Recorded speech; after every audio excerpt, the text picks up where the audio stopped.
อ้ยสัตว์ มาให้เก็บถั่วไปตำเดี๋ยวสิพาพี่น้องไปใส่กับหนูอีกมือว่าสิมานหรือประมาณถามานก็เป็นได้กันประมาณก็เป็นบริพัตโตหลุดน้ำกัดพี่น้องโอ้มีบักโมอีกส่วนบักพริกพี่น้องสนใจบักพริกดิบกะสั่งได้เด้อเพชรทุกเม็ดบักพริกทั้งนี้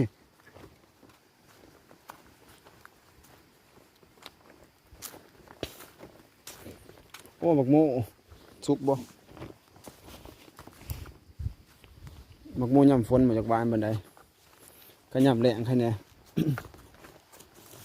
ยำฝนระเบิดจากหวานเก็บถั่วก่อนจังคอยว่ากันทีหลัง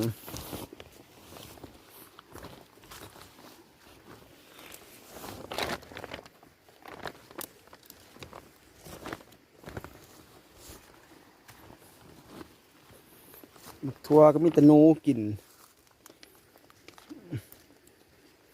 หนูลายสวนกลางคืนมาหลอกกาเนี่ยง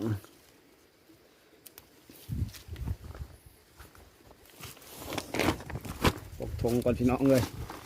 ธงนี่มีแต่อาวุธนักให้ธงนี่อาวุธนักคือกับหนู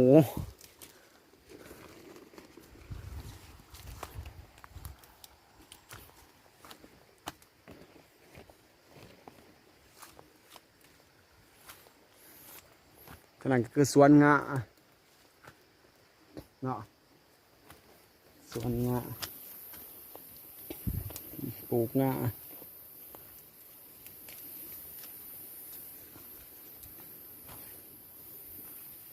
อยู่หัวอยู่สวนนี่แหละพี่น้องวันนี้โควิดอยู่เมืองใหญ่อยู่บ่ได้แล้วโควิดระบาดแห้งช่วงนี้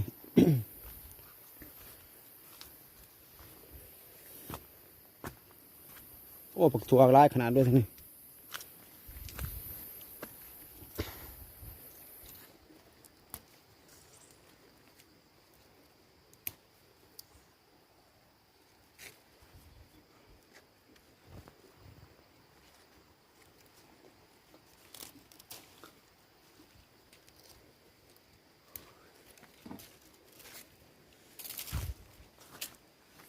มีหอมบักบาดนี้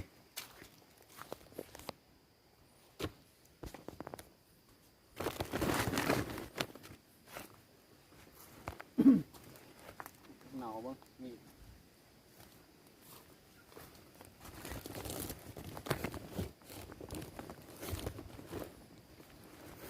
รัดออกหนังทองซะ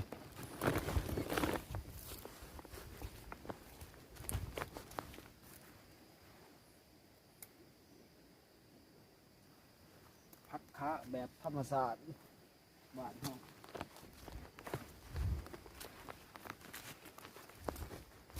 มูนเอาเหรอ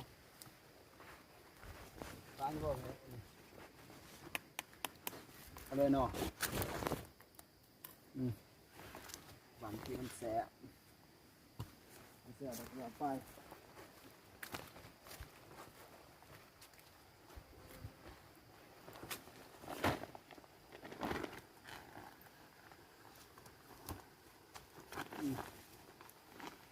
หอดโกยบาทนี่หอดโกยที่กับแจวก็ได้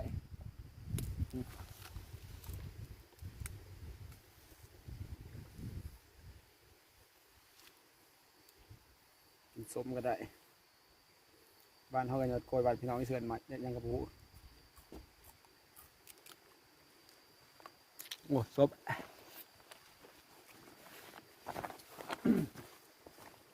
พี่ก็บอกพี่กูเอาจีครับเนาะมาพี่น้องกินสมบักทัวน้ำกันฝาดอยู่กลางสวนเลยวันนี้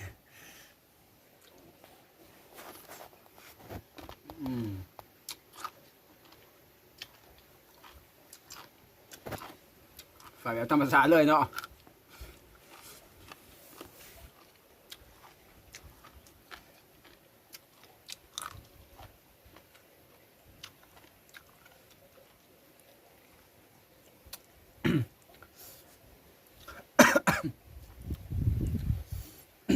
หันเปียกมีอ้อยมีหยังพร้อมอีกแต่ว่าบ่ได้มากลับใส่กันได้เสียเมื่อบ้าน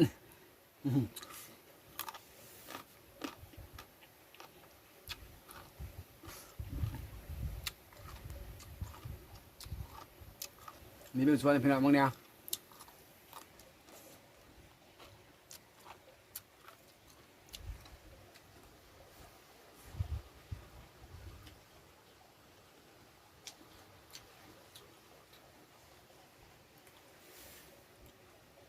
มันเอาไปทำมาดำยิงปลาพี่น้องเบิ่ง